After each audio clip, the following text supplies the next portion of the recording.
Mama used to drag me to church Sunday mornings and Wednesday night. Khaki pants and a polo shirt. Boy, I put up a fight. She said, son, one day you'll thank me for having God in your life. And yeah, I know she was right. Yeah, my mama was right, 'cause now I'm talking to Jesus. She got me talking to Jesus. She got me talking to Jesus. Yeah, my mama was right, 'cause now I'm talking to Jesus. Yeah, I love talking to Jesus. And I'll be talking to Jesus for the rest of my life. What a friend we have in Jesus. What a friend we have in Jesus. Don't you know? What a friend we have in Jesus. Oh, what a friend we have. What a friend we have in Jesus. What a friend we have in Jesus. What a friend we have in Jesus. Oh, I've got 3 of my own now, trying to raise them upright. My oldest is 15, and I remember what that was like. Trying to deal with the trauma, trying to figure out the questions in life. And I've been looking for a way to show him how to make it all right. Then he walked in my room while I was saying my prayers the other night. He said, I'll come back later. I can tell you got a lot on your mind. I said, it's not an interruption. You couldn't have picked a better time. 'Cause I was just talking to Jesus. Come over and give it a try. We started talking to Jesus. We started talking to Jesus. We started talking to Jesus. Oh, and now he's talking to Jesus. Thank God he's talking to Jesus. I hope he's talking to Jesus for the rest of his life. Yeah. What a friend we have in Jesus. What a friend we have in Jesus. What a friend we have in Jesus. Oh, what a friend we have. What a friend we have. Aren't you glad you have a friend? What a friend we have. None more faithful, none more true. What a friend we have in Jesus. Oh,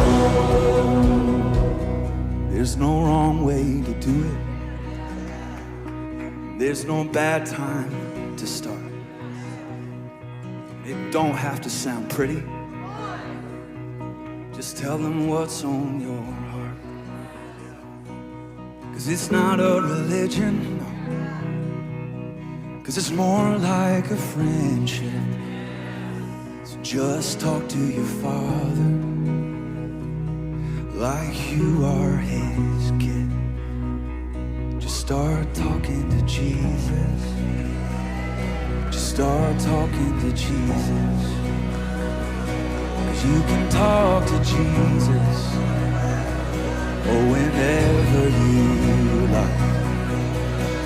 Just start talking to Jesus. Just start talking to Jesus. Just keep talking to Jesus for the rest of your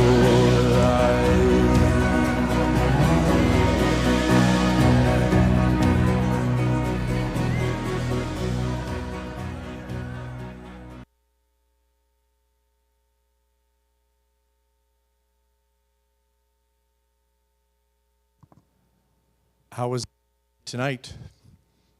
Good to have you with us. It is so good to be with you, and we appreciate you being here this evening again on a Monday night. Last week, it snowed a little bit.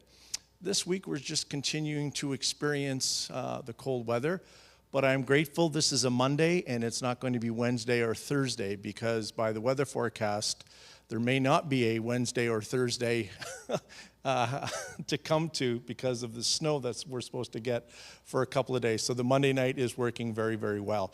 We want to welcome those of you that are online and that will be following us live, and I want to say hello to them that will be viewing it later. I'm very happy to say that we've had 200 views on our first session. So what we are understanding is the pandemic certainly keeps us away from the in-person meetings, but there is certainly a draw to the streaming and to the online, and we are grateful for that. Normally, our church, and I don't know if I should say this out loud, has about 80 or 85 views when I preach. So joy, you got us to 200 or thereabouts, so that's good. That means that there are people watching from the community, watching from the area, and that's what we wanted in the first place. That's why we were advertising it and promoting it, because we realized that there is a need at this time. I was following some of the news this week, as is my custom, and of course they were saying that as we get deeper and deeper into the pandemic, the longer this goes on, people's anxiety levels and stress levels and all of those things just continue to multiply and to increase. So we're aware that there is a need out there, and we are so grateful. I am so grateful that our team that is handling the 5 topics of our Wellness Matters has given their time to do so. Many of which you are here tonight, so it's good to have you here and supporting us and supporting the speakers. We appreciate that so very, very much. I just want to do a short prayer. As you can appreciate, we're a church. We believe in God. We believe in the power of God. We want God to help us in all of the things that we are doing and believing for His supernatural help for ourselves, for our church, and for Chris as he comes to speak. Father, we are just so grateful for you, and we are so grateful that we can reach out again this evening and through the days and weeks to come as these videos are available to people. And we pray that you will use these men and these women to help many, and God, that they would be able to face the things that they are dealing with and to learn information and to gain tools and wisdom in God, in order to be healthier and to be more whole and just to be victorious in all the areas of their life. And we know that you want mental and emotional and physical and spiritual well-being for all of us. We are grateful that we can offer another aspect of that this evening. And we just pray that it is a blessing to everyone. In your name we pray, amen. Let me introduce our speaker. Chris Campeau is a registered psychotherapist with Genesis Counseling Services. He has worked in both private and public sectors as a manager, trainer, teacher, speaker, and consultant, and we are very happy to have him with us. Why don't you give him a warm round of applause as he comes. Thank you, Chris. Thank you. Good evening, everyone. So let me just start off. I know that the topic is anxiety, but as I speak, a lot of this has a lot to do with stress or chronic stress as well. And so, although I'm not going to speak directly to stress or chronic stress, many of the techniques, many of the ideas and concepts align very favorably. So when you're hearing me talk, I'm talking again primarily about anxiety, but this also facilitates things like chronic stress as well. So what I want to do tonight is kind of give you a basic idea of what anxiety is, make it a little bit more tangible. So in understanding it, we can a little bit demystify it. And then after we demystify it and kind of come to a bit of an understanding, I want to give you 3 channels that we can reduce and manage anxiety.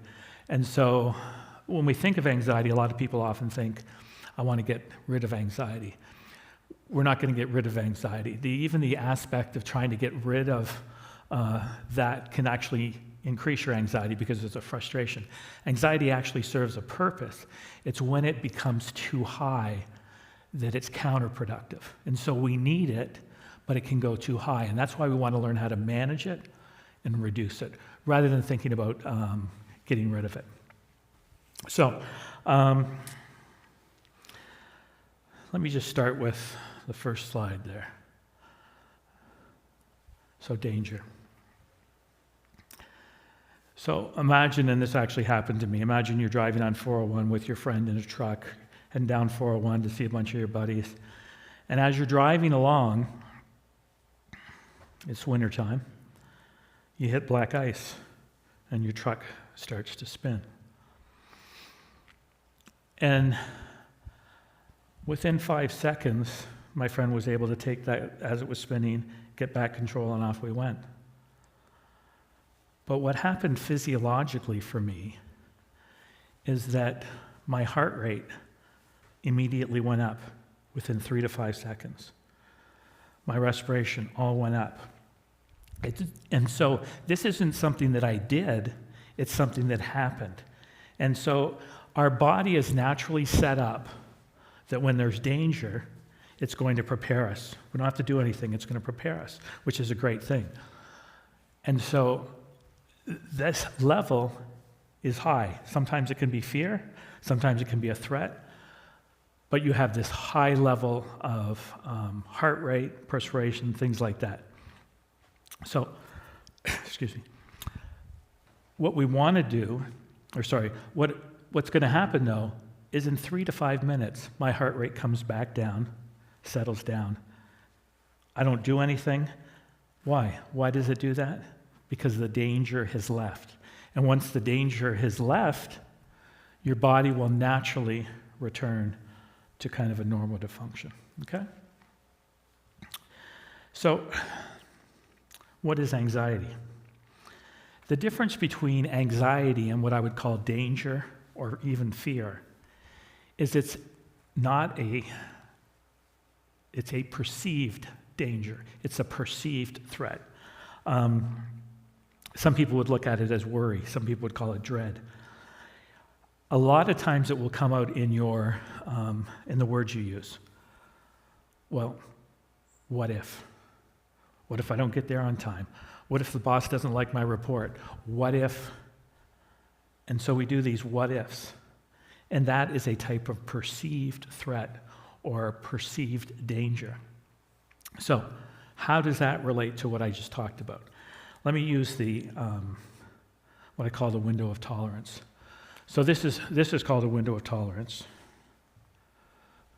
And so in this window of tolerance, and certainly my artistic value is negligible, but hopefully you get the idea. So the window of tolerance is in between this.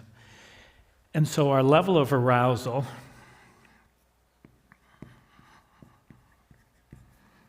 when it's inside here, it's actually helpful.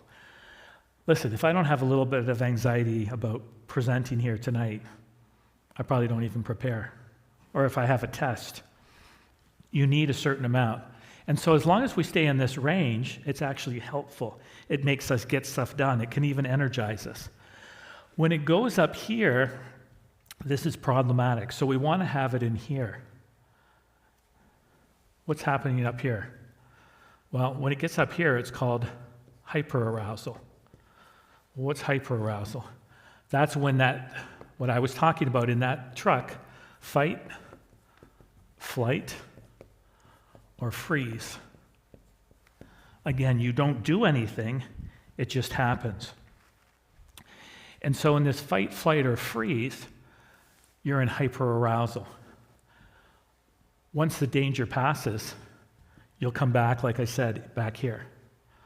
But anxiety is different.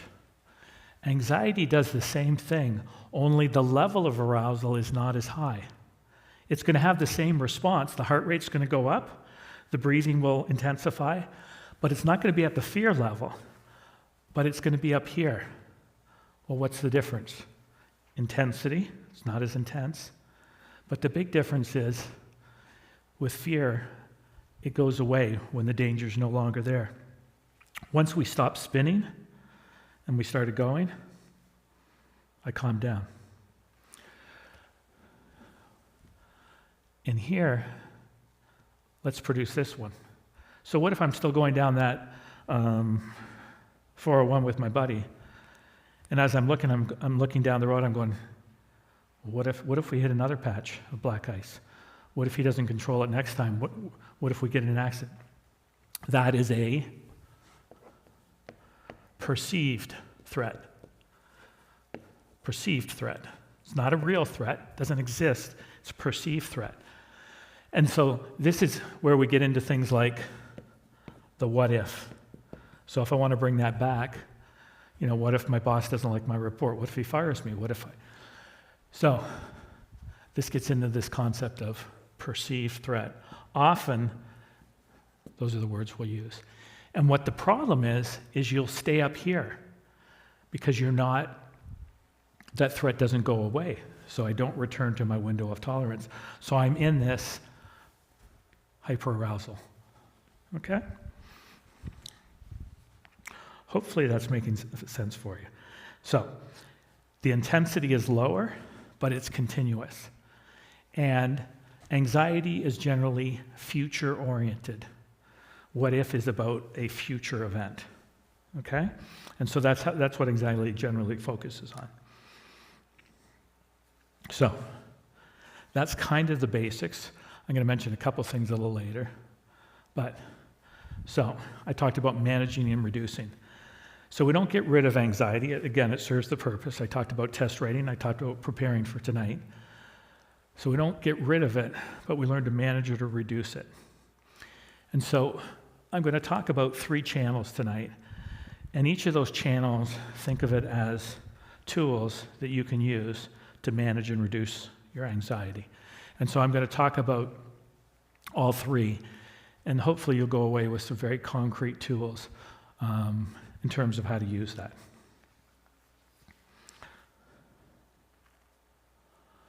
So let's look at physiology.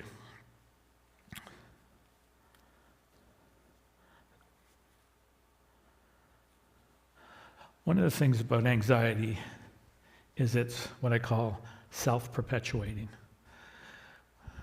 So think of it like this. The brain thinks it perceives a threat, it perceives danger. There's a what if. So what's the brain do? We must be in danger. I need to raise my heart rate.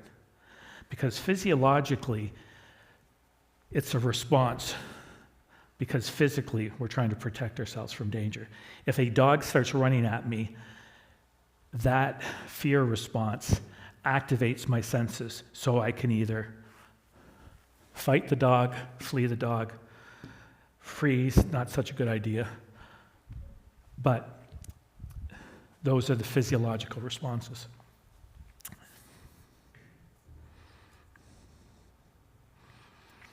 When you experience anxiety, it's self-perpetuating because the brain thinks it's in danger. Okay, I'm going to raise your heart rate because you're in danger. You're in physical danger, it believes. Your breathing becomes shallow. And so in this kind of condition, your body takes on this perceived threat. And if the threat doesn't go away, the brain goes, okay, the danger hasn't gone away, so I have to increase the heart rate some more because the danger hasn't passed, so increase it. So when I talk about anxiety being self-perpetuating, it feeds itself. The brain goes, we're still in danger, need to send more blood. Still in danger, need to send more cortisol. And so your anxiety has a tendency, not always, has a tendency to spiral up, has a tendency to move up. One of the things that I like to do myself is to catch my anxiety early through my physiology, which means, what do I experience when I have anxiety? My early warning system is generally my breathing. It becomes shallow. That's part of anxiety. I also usually, for me, get some tightness in the chest. And I tell you that because the earlier you catch the anxiety, it's easier to catch it. As it self-perpetuates, it gets stronger. It's much more difficult to bring it down. So the earlier you can catch it, the more helpful it is.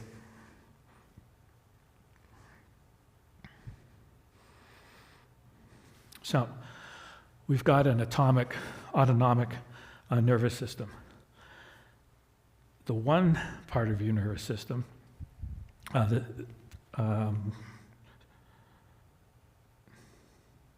sympathetic, that's the accelerator. That gets you prepared for danger.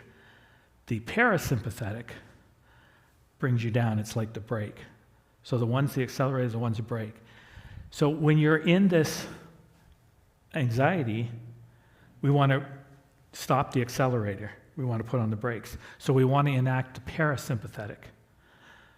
And so what the parasympathetic is a relaxation response.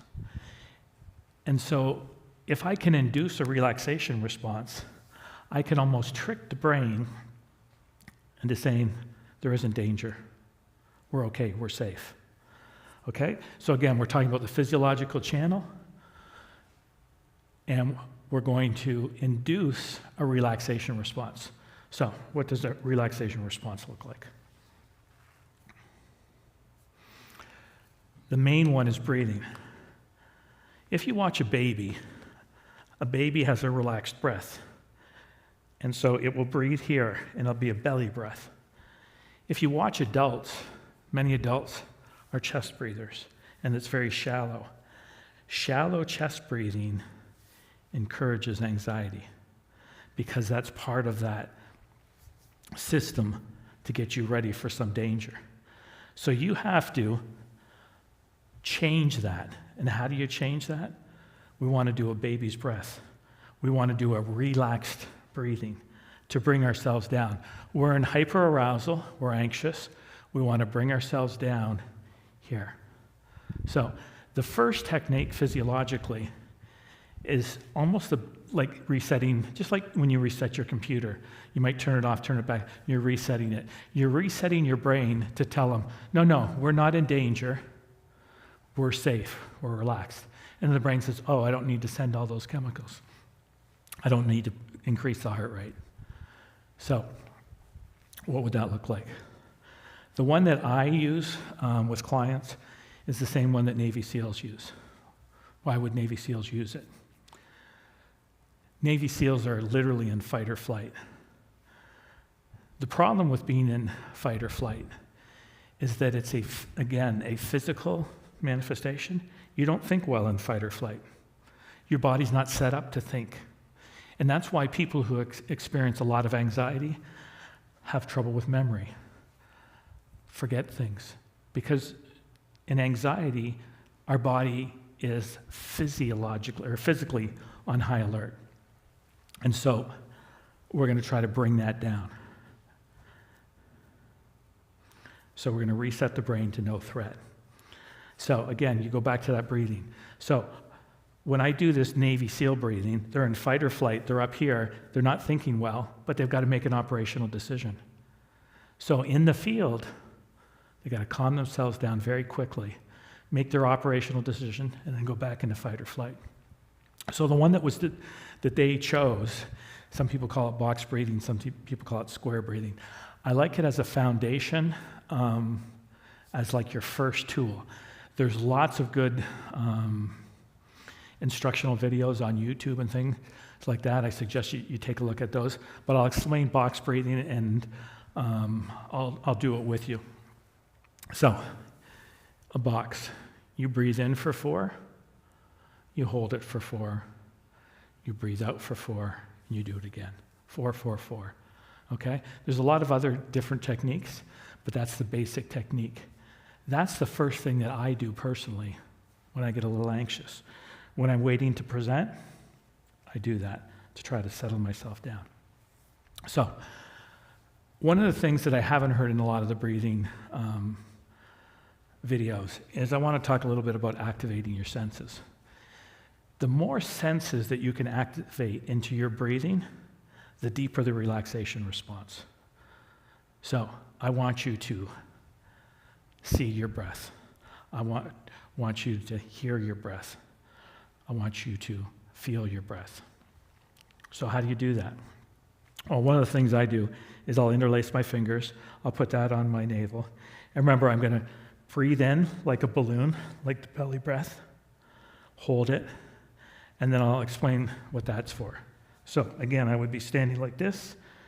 I love doing it laying down because it's the most relaxing. You can do it standing up, sitting, but it's just in for a count of 4 through your nose. And you hold it for 4, and then you breathe out. And you keep doing that. Now, that seems overly simplistic, but it's quite effective. So a couple things. What is this for? This is a reminder that when you breathe in, you want to have the big balloon. And when you breathe out, you don't want to breathe, people have a tendency to breathe out this way. You want to breathe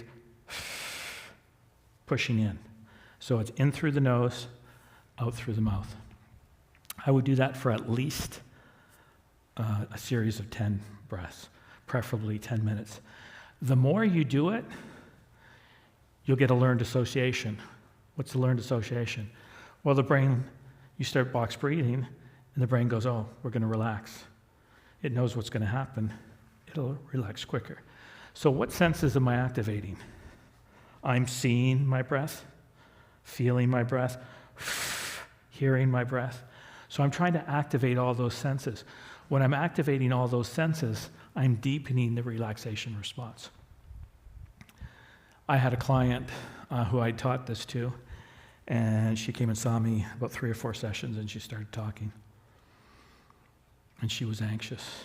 And as she talked, she got faster and faster, self-perpetuating and faster. I started getting nervous. And I go, do you want to do some box breathing?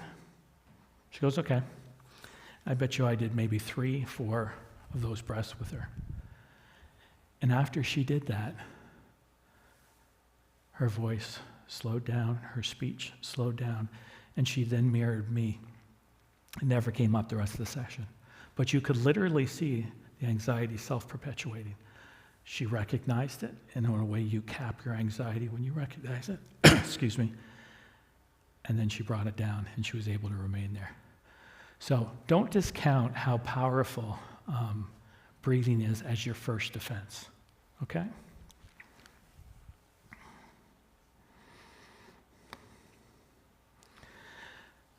There are even, so I talked about YouTube tutorials.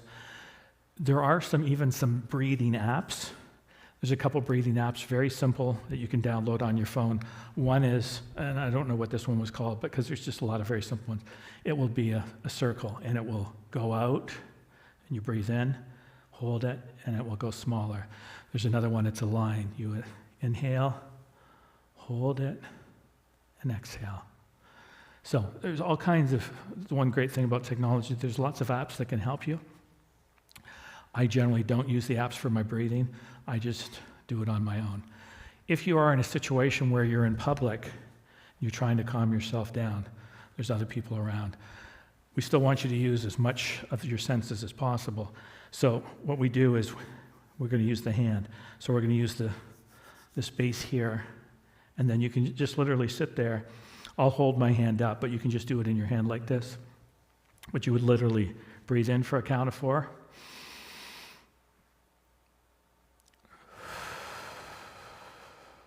And you just go up, stop there, up for a count of 4, hold it for a count of 4, and back down. You do your fingers. And you do that slowly, in rhythm, and back down. And so you can do that if you're in a meeting, if you're in a place where you don't want people to notice. Okay? So again, it seems like a really simple thing, but it is really effective. The key to it is, I find myself, catching my anxiety early and doing it. With some of my clients, I have them practice it every day and then when they need it. But again, the more you practice it, the greater the learned association, the deeper the relaxation response. And so you get yourself back here. Okay. I have to go back and forth with glasses. Okay, so I call that my first level. So I call this my second level, mindfulness. So I do the box breathing, and that works for me sometimes. And sometimes I find it's not enough. And if it's not enough, I will go to this, what I call the next level. So when we're looking at mindfulness, I really just suggest apps. But the idea of mindfulness is, remember, anxiety is future-focused, what if, perceived danger, future. Mindfulness gets me focused on the present. The problem is that with anxiety is it forces you into the future, and the only place I have power over is the present. All my power right now is with you in the audience. I can't worry about going to get groceries after or when my car is going to get fixed, because that takes me out of the present, and all my power is in the present. And so when we get stuck in anxiety, we're getting stuck in the future. I want to anchor myself in the present, quiet my mind down in the present. And mindfulness is the best way to make me fully present. So the best app that I've found personally for this is one called Headspace. It at one time was being looked at as a prescription for people with anxiety. I don't know if it got approval. This was over in the States, FDA approval. But it tells you how powerful it is that they had initial FDA approval, which is the Federal Drug Administration in the States, to give this out as a prescription. Now they just recently changed to fully paying app. But if you have Netflix, they have, I think it's 4 to 6 sessions on it. They teach it to you. It's excellent. Very informative videos. I would really recommend, if you have Netflix, to watch Headspace. If you type in Headspace free, you can find, I was able to find one of their stress meditations, and it was about 10 minutes long. And so when I'm a little stressed out, I'll use that, and it quiets down. And the idea, I think, behind Headspace was, it's literally like I got all these thoughts bouncing off my brain. And with Headspace, it's like it quiets it down so that there's literally space in my head. Now, there's also a very popular one, Calm, and then Abide is specifically Christian-oriented as well, that you may find helpful. So again, with anxiety, we're kind of thinking about the future. We're worrying about some upcoming event. We want to get anchored back into the present and quiet the mind down.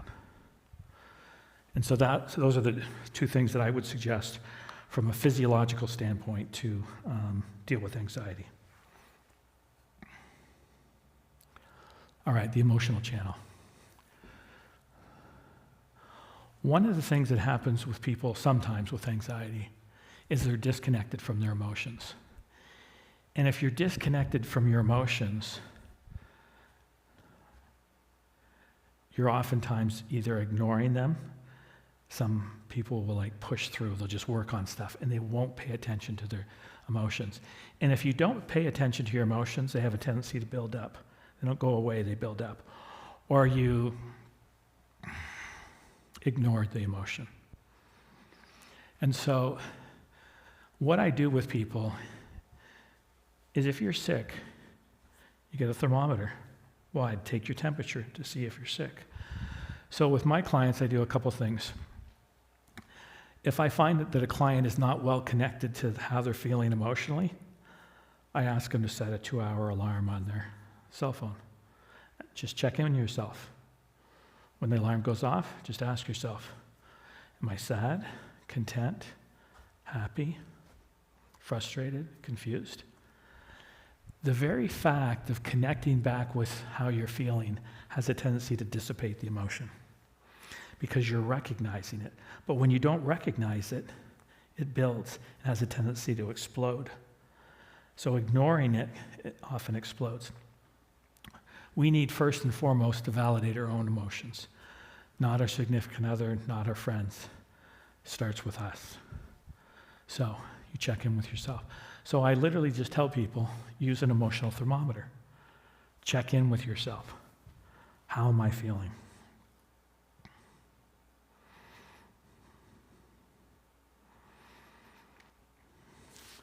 Think of children. What's one of probably the biggest emotion children feel? Anger. Well, why is anger so prevalent in children? Well, we call anger a secondary emotion. Why is it a secondary emotion? Because something came first. There's a primary emotion that did not get met. So, a child is frustrated. They're confused.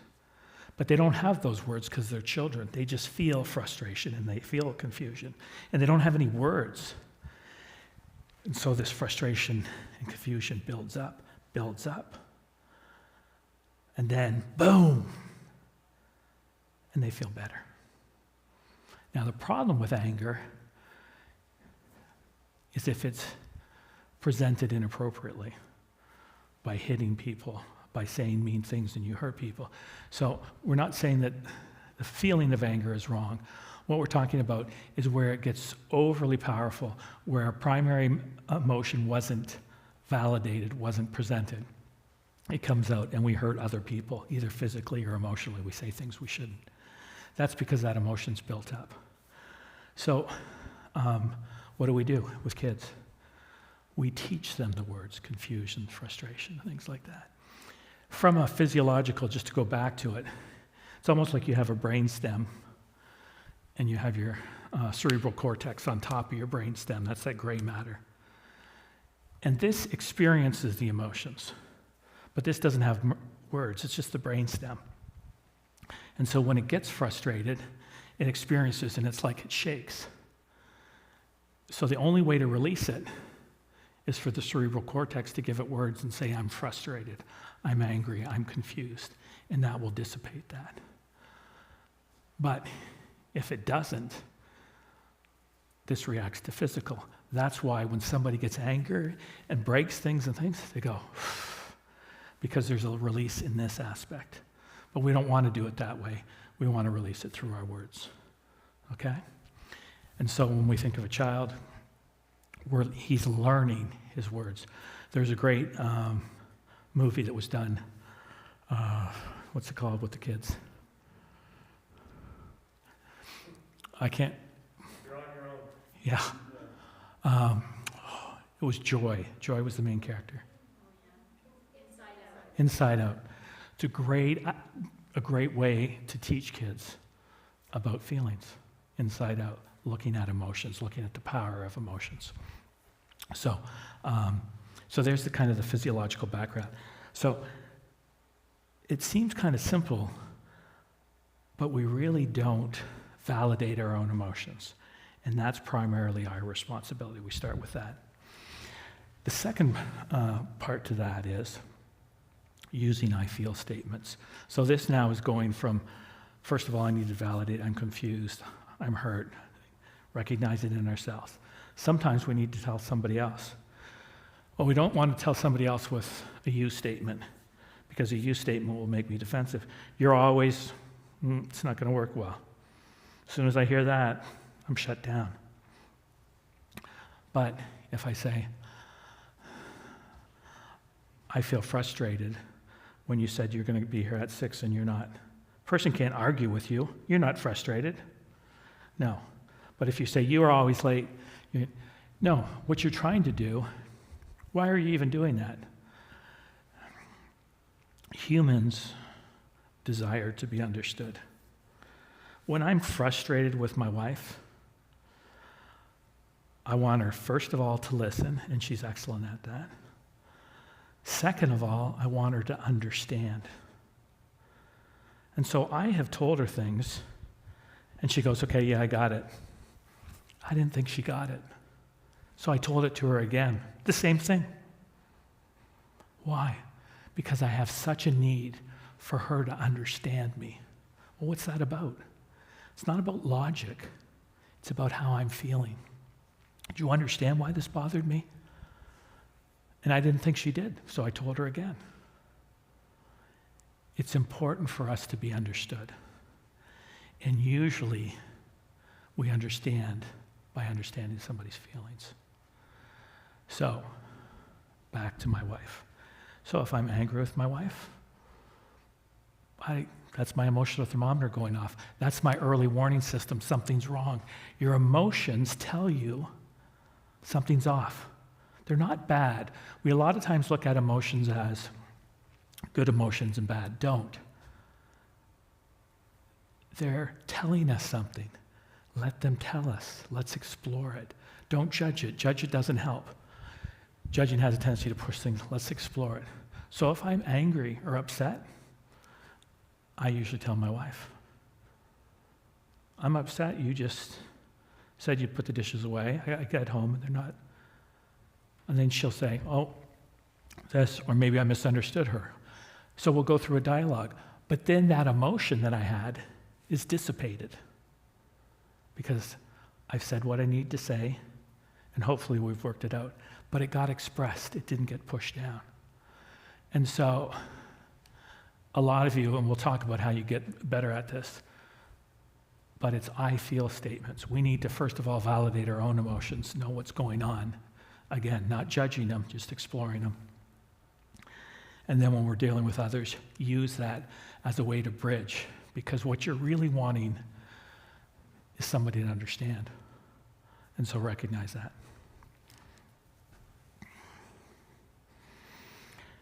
All right. So, what's one of the things that looks like if you withhold your emotions? Now, I will put a disclaimer on this.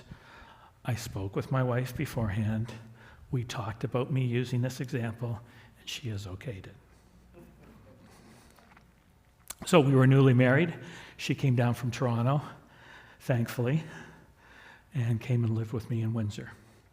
So the weekend would come, and I'd say, Avetta, what restaurant do you want to go to? And she says, I don't know, what restaurant do you want to go to? I said, why don't we go to that Thai place? She says, okay. Off we go. Next week comes by, Avetta, where do you want to go eat? I don't know, where do you want to go eat? How about that Mexican place? She said, okay. Same story, week after week. And this went on for 5-6 weeks. I was probably running out of different types of restaurants. Next week comes up, Avetta, where do you want to go eat? I don't know, where do you want to go eat? And I said, what about that Italian? We always go where you want to go. I said, what? We always go where you want to go. I said, well, that's kind of why I asked you. Now, to her credit, we were newly married, and she wanted to be a good wife. Stop it. Stop it. But what built up? The emotions. Why did the emotion build up of resentment? Because her wants and needs were not met. If your wants and needs are not met, your emotions will have a tendency to get built up. They may lend them to resentment, and they also lend them to anxiety because you feel your life is out of control because you're not doing what you want and need to do. Now, it presents itself very nicely. Oh, I'm doing this for the kids. I'm doing this for my husband. It always presents itself. But if people who constantly put down their wants and needs will have a tendency to move towards anxiety because their life is out of control, because their life is all about meeting others' wants and needs. And you will also often see it with the emotion of resentment. So, that's great. How do I change it? Obviously much more difficult. So, you have to be more assertive. The problem with assertiveness is you don't believe you deserve it. If you don't believe you deserve it, you're not going to present your wants and needs, and the circle continues. So, I'm going to try to present something that I use with my clients to increase their ability to make their wants and needs known so that they feel more in control of their lives and that they feel more understood. And both those things create less anxiety. And it is called the Personal Bill of Rights. Now, I didn't do them all, but let me tell you this. I would recommend you Google Personal Bill of Rights. Under images, the one that I like has 25 different items of I have a right. And this is the one that I use with my clients. We use it in various ways, but a number of my clients will put it on their fridge so that they'll be reminded of it. I had one client, a very successful businesswoman, who liked it so much she used it as a training for her staff. So I just want to go over these. And if you can see how, if you can get this into your belief that you have a right, you're going to be more likely to make your wants and needs known. And again, these are just some of them. I have a right to ask for what I want, a right to say no to requests or demands I cannot meet, a right to change my mind, to make mistakes and not have to be perfect, to determine my own priorities. None of those seem unreasonable, but we have a tendency to subvert those in the desire to meet somebody else's wants and needs. But in my wife trying to meet my wants and needs, I was perfectly fine going to another place. I had no idea she felt like this. It wasn't serving anybody. I wasn't better served by it. I want to be connected to my wife. I want to understand my wife. To understand my wife, I need to know her wants and needs, and she needs to know mine. So that's why I go back to the Personal Bill of Rights as a way to encourage you to make your I feel statements. And so I just hit 10 of the 25. Not to be responsible for others' behaviors, actions, feelings, or problems.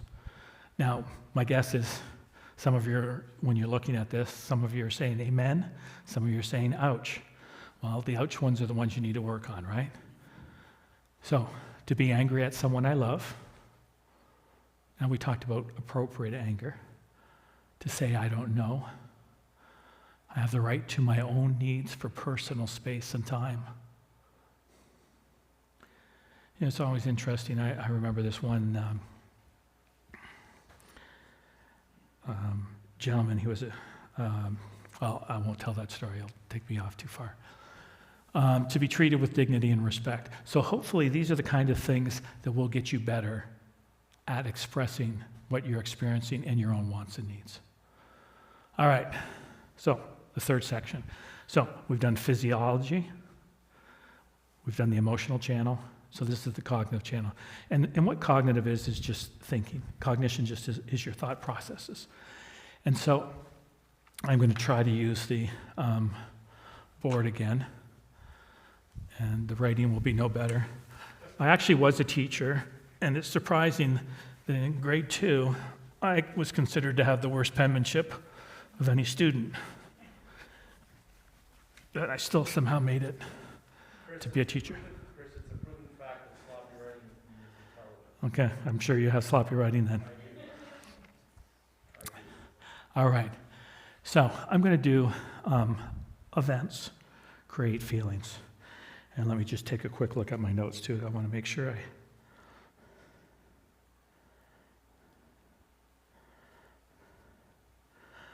So, we'll have an event.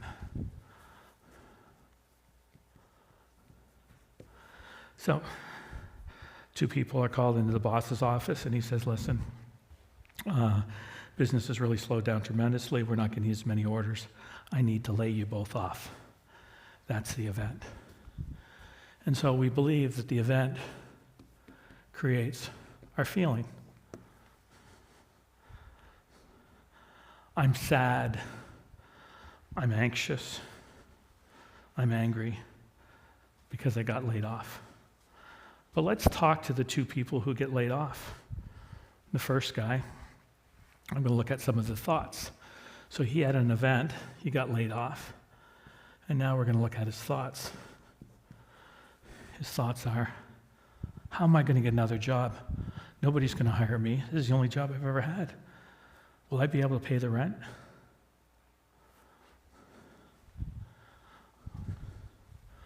Those thoughts are going to create feelings. Nobody's going to hire me. I'll never get another job. That's going to create sadness. Could create anxiety. Could create enough things. And it will lead to a behavior. Now, the behavior could be positive or negative. The behavior could be he goes out and sends 100 resumes out, or it could be he goes on his bed and cries. We're not sure of how he's going to choose to behave, but that's the first person. The second person also had the same event, but they said, I'm disappointed. I really enjoyed this job. I met some good friends, but I should be able to find another one. I'm not sure I can pay the rent, but you know what? Maybe my parents will give me a little extra money. Those thoughts are different. There's still sadness. There's still hurt. We're not saying that the event doesn't influence our feelings. But what's really important is it's the thought that creates the feeling. This guy is going to be much more content. He's not going to be happy about it. What we find with anxiety, and so let me just clean this up. So a lot of people think events make my life horrible. Events certainly cause discomfort, but if I give the power over to an event, watch what happens. If events create my feelings and I know how to fix this, I'm going to control the event. But I don't have the power to control an event. More anxiety. So, the event creates thoughts. We find people who are anxious have overly negative thoughts. Boy, negative thoughts. We don't want you to change to positive. The guy wasn't positive, he was realistic. We find that people who suffer from depression, people who suffer from anxiety, have a narrative, a story that focuses on negative thoughts. What we want to do is recognize that we're being overly negative and move to more realistic thoughts. So, using this and moving forward, that was an event that already happened. Well, what about a future event? Well, if I can't control me getting laid off, I sure can't control a future event. But how do we try to control a future event? We try to come up with all the scenarios to make us why? To make us safe. Well, what if the boss doesn't like me? Well, what if he doesn't like the report? What if I get fired? Well, what if my wife leaves me because I get... And so we just, because we're trying to figure out all the what ifs to make ourselves feel safe. That's why we're doing it. But the problem is you're actually doing the opposite, because you'll also recognize I can't control future events. And even if I can figure out them, there'll be a what if that I wasn't ready for. What is that what if? I don't know. So instead of lowering anxiety, this actually has a tendency to create more anxiety. And so what we want to do is take the power back from the event. How do I take the power back? I can't control if my wife gets cancer. I can't control if my dog dies. I'm not going to try to control the event. I'm going to take the power back, and I get to choose how I respond to an event. And how do I get to choose how I respond to an event? How I choose to think about that event. Again, getting laid off is not good. It influences how we're going to feel. But we can strengthen our ability and manage our feelings by choosing how to respond, taking the power back, not giving over to the event. And so that whole concept there is called cognitive behavioral therapy. And so I simplify it. I just say an event creates a thought, which creates a feeling, which creates a behavior. You're going to do something. But don't believe that your event creates the feeling. It's the thought that creates the feeling. And that's a big change for a lot of people. And that's called cognitive behavioral therapy. Overly simplified, but still, I think, very helpful. All right. So, I said at the start that I would give you 3 different channels to work on your anxiety: physiological, emotional, and cognitive. So under physiological, I've taught you how to do the box breath. That's your level 1. You're going to use it as a reset. If you want to get some great instructional videos on breathing, there's some great ones on, if you just put on breathing practices in YouTube, you'll get some really great ones. That's your level 1 under physiology. Level 2, the mindfulness, getting yourself back anchored in the present. Again, my power is in the present. How I choose to respond always happens in the present. Mindfulness gets me focused on the present. It quiets the chatter in my brain. It quiets stuff down. If you're interested in that, Netflix has some great stuff on Headspace. And then there's Headspace on its own. You can get a subscription. I do have clients who've gotten a subscription, use it daily, which is the preferred method. And it's, I think, $90 a year. They have like 2 weeks you can try it. But if you just Google, I think if you put in stress, Netflix free, you probably get the 10-minute stress video and you can try that out. Calm is another really good one, and then Abide is the Christian one I was talking about. And then our second channel, so that's our first channel, we can do those things. Under the emotional, you're going to pay attention to your emotional thermometer. How are you feeling? I'm frustrated, I'm confused, I'm angry. We validate our own emotions to dissipate them. We're going to use I feel statements when we talk to others. Remember your desires to be understood. We're going to use our personal Bill of Rights. And again, if you Google that, the images will come up. The one I use has like 25. Excuse me. And then obviously the cognition. Thoughts create feelings, not events. Thoughts want to be realistic versus negative. We choose how to respond. We take back the power. So what are some additional resources other than my conversation that I've had tonight? If you're really interested in the cognition, in the CBT, cognitive behavioral therapy, so you like that thoughts lead to feelings, lead to behavior, the 2 best books that I know of are a book called Feeling Great by Burns. He came out with one quite a long time ago, and he just came out last year with this one as a total reprint. And I think it's excellent, gives you great context, explains those same kind of strategies that I talked about, but in much greater depth. So again, he'll give you lots of context and help you work through it. The Mind Over Mood is almost like a workbook. It just gives you a quick scenario, do this. Quick scenario, do this. It's bare bones, but it's very effective. Both those you would find easily out of chapters. You could sit down and just take a read through and see which one you like. If you like more context, more background, I like Feeling Great. If you just want to get to it and do the workbook, Mind Over Mood. So there's a number of good organizations. Canadian Mental Health Association. I went online. They have a bounce back program, which is about COVID and dealing with COVID. I presume, that's virtual. They have a bereavement program, and they offer individual therapy. I'm not sure what their rates are, but they're probably fairly inexpensive because many of the therapists are expensive. The second one I'm more familiar with, I do a bit of work for them. Excellent organization, Family Services, Windsor, Essex. You can find them at fswe.ca. And so right now they have groups. They used to do them in person. Right now they're doing them virtually.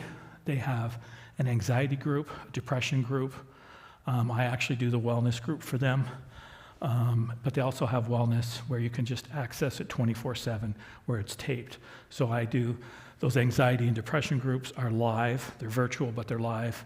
My wellness is virtual, but it's live.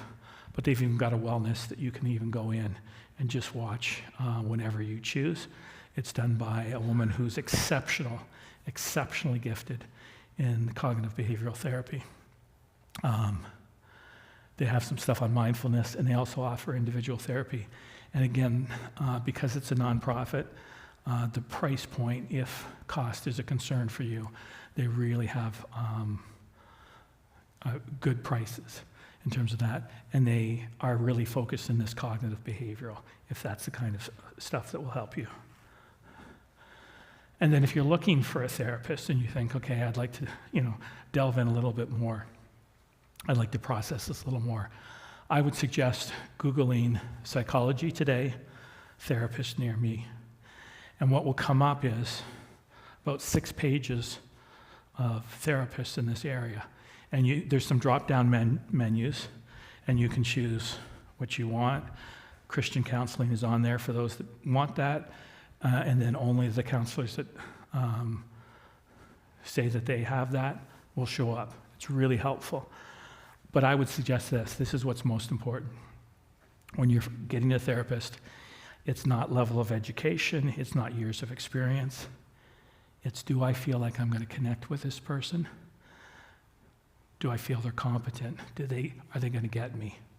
And so if somebody calls me, I say, go ahead, check around, find out, but just go with your intuition. Who do you feel like, okay, yeah, I could talk to this person? That's what's most important. Not how much they're charging, not what degrees they have. Do I feel like this person's competent? And do I feel like I can talk to them? Because that's going to be the most important. So with that, that's the end, thankfully, for some of you.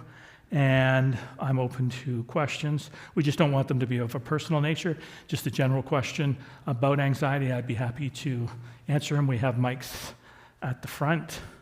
Let me just take it from here. If you have a question, we would like for you to come to the mic so that the streaming can catch it as well.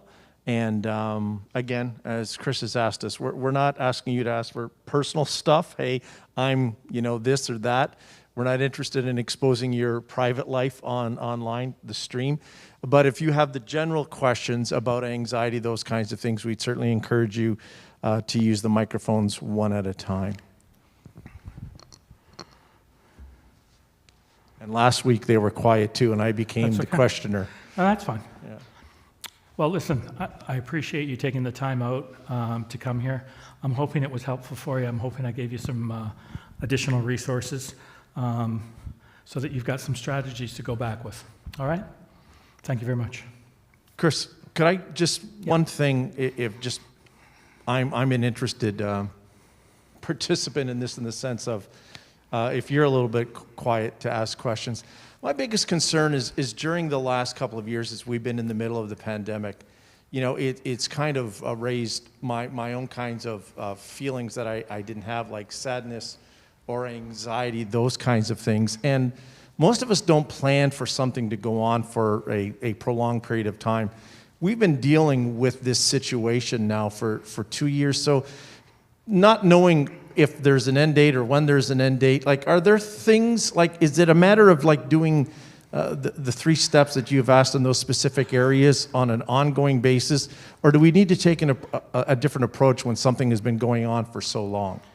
Okay, so when we're looking at that, so if we're, COVID presents a lot of what ifs. So it has a tendency to induce, what if it still goes on? What if, and so again, it gets us future focus because we don't know how long it will go. And so the present's where my power is, so I get to choose how I respond. First of all, it's normative to struggle in it. I've struggled in it. As soon as my social supports, here's my social and physical supports. Friday, I play squash, and then I go have lunch with my friend after. That gets the physical for me, and I go out for lunch and enjoy the social. Sundays, I play tennis. It gets the physical for me, and the social, we go for a coffee after. Now, people have a tendency to, a lot of times, dismiss physical. But a lot of the studies suggest that physical has this large in effect size, meaning it's a powerful change agent as medication. So getting exercise, and that can just be walking. One of the big things is they found that really does help lower it is walking in nature. They've done some studies in walking in nature. Actually being grounded in nature. So kind of walking in bare feet, which I don't always suggest, but you could do it in your backyard. literally grounds you. So there's that aspect, getting the physical, getting some type of social connection. We literally, through the winter last year, all through COVID, on Saturdays, a group of the guys got together in the wintertime, 8 o'clock in the morning on a Saturday, put our chairs outside and had coffees and just talked. And I made that most of the time because that was important to me. Social connection is really important to maintain that. So now, your stress level goes up. We talk about chronic stress. Chronic stress is hyperarousal. Hyperarousal is lowered through box breathing, through mindfulness meditations as well. And so that works there. And the other side I would say is this. You introduce something new, which is a little more difficult. For me, it was a couple things. I decided to lose weight, which has been effective so far. But it was something new for me to do because everything's boring, everything's Groundhog Day. So that gave me a goal to have during this. And then I started working out some more. That was a goal. And I'm not saying you have to have these goals forever or things like that. Another goal was I decided to read. And so I read more books than I've ever read in my life in 2020. Now, I didn't continue that into 2021. I still read, not as much, but I had a goal. It kept me interested in something new. And so newness is good. If you like cooking and you think, you know what, I'm going to try some things, which I tried, didn't work so well for me, but I tried it. You know, I tried some recipes, I thought I'll try those, and I do a couple things. Try doing some new cooking. But my point is that newness is helpful for the brain to get it out of that kind of cycle of Groundhog Day, and it gets you to focus on something new. So those were the things that I did. So physical's important, social, which can't always happen, but doing something new. I looked into doing a course online. They have lots of free courses. So again, doing something new is helpful to kind of break that. Yeah. Is there anybody else? We do want to let them go, but I could have 1,000 questions on my own. Go ahead, please go to a mic. Thanks for hanging in there with us, Chris. I just have a question. Post-traumatic stress, does that fall under this, or is that? So that's a little bit different. It does go into fight, flight, or freeze. You're going at almost like a higher level. So with post-traumatic, you can go to it. I'll let you talk about it. Yep, you can sit down, yeah. You can go to like a fight, flight, or freeze. And what happens in true post-traumatic stress, and it's not something that I'll deal with trauma. I don't specifically deal with post-traumatic stress disorder. And the only reason is because there's some specialized training that I think is good. And so then I think that's beyond my level of care. But I will say this, as I have dealt a bit with it, is that with post-traumatic stress, a lot of times they will literally go back to the trauma and they will lose their sense of being in the here and now. And we'll go back. I don't know if you remember, so the Rwanda crisis in 94, I think that was 1994. General Romeo Dallaire, general for the Canadian Army, head of the UN, super tough guy. Of all the atrocities he saw, he got post-traumatic stress disorder. And so he could be in Canada and he would hear a sound very similar that happened in Rwanda, and he would lose his sense of the here and now and be literally transported in his mind back there. So it is different, but it brings you into that hyperarousal. So in that case, in that aspect, it's the same. But for anybody who's looking for assistance with that, yeah, you want to do that psychology today. That's the one time I would ask if they've got specialized training in PTSD. Most times I'm okay, but that's the one, yeah. Could you please go to the mic?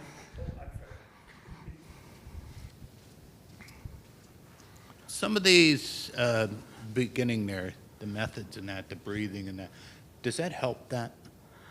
Yeah, so, right, so... Like some of this could have effect? So the very first thing with PTSD is we want to get the person back to the here and now. Right. And so to get the person back to the here and now, I've had clients have, it's like a fiddle object. It's got different, it's almost like a die, and then it's got different things, and they're to feel it in their pocket and focus on which side of the die is. And what that's doing is it's forcing them to come back to the present, okay? Because out here, that's not where you are, and you're going to go to hyperarousal, and it's going to be incredibly frightening. We're trying to get you back into the here and now.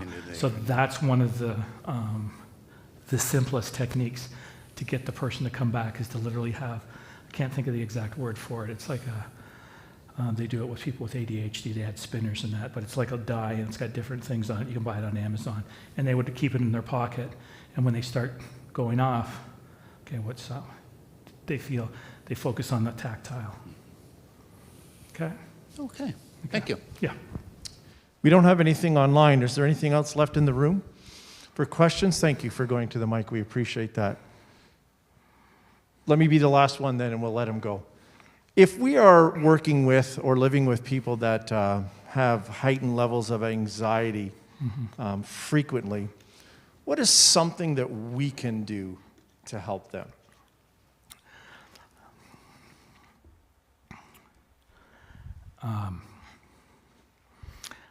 I always find a question like this problematic. And the reason I find it problematic is I don't want to oversimplify anxiety. There's a lot of things we don't understand about it, a lot of ways we don't know how to help. And I often don't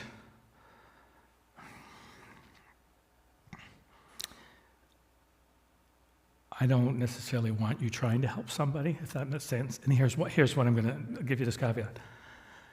Because the best help is allowing them to process it. And what's the best? And then I would go to my communications. What does a person need most? I go back to my story. To be listened to.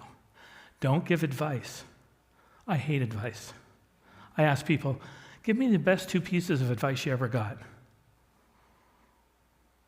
Most of the time they can't answer me, because advice is somebody's answer to your problem from their point of view.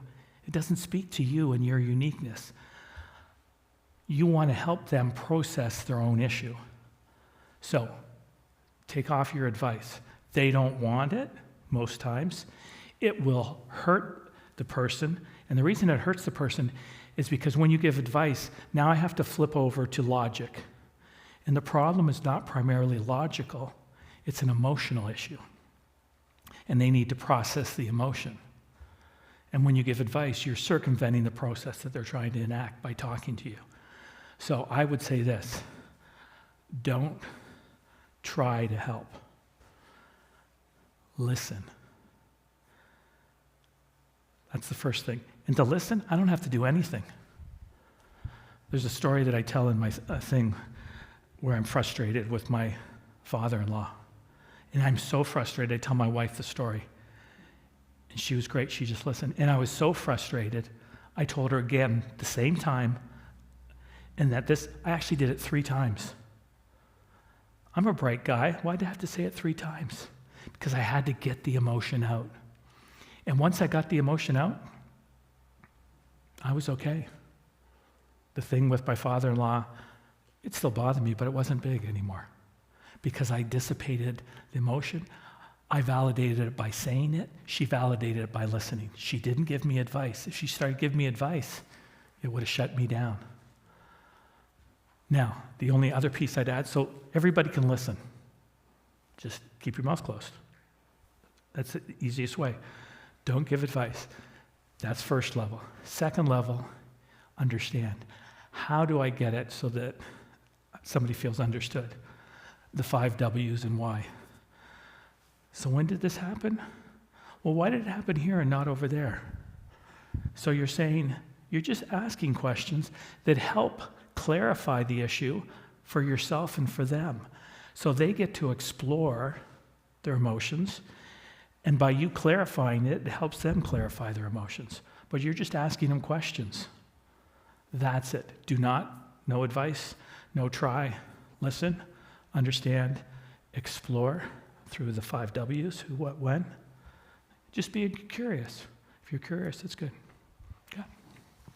Thank you. Let's give him a hand. Appreciate that, Chris. Yep. We want to remind you that next week, Dr. Elizabeth Skidmore is going to be with us, and she's going to be sharing about depression. And, of course, it's going to be streamed live 7 o'clock Monday night. We invite those that can and are able to come in person and join us.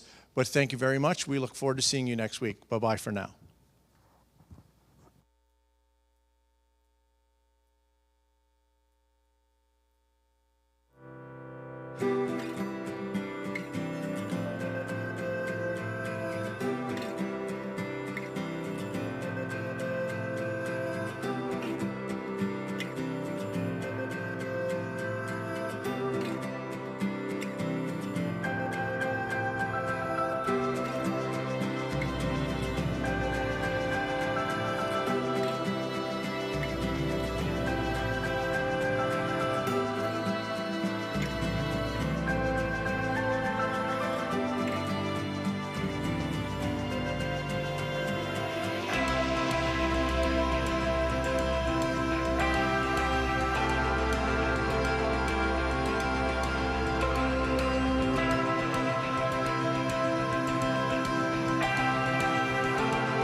Mama used to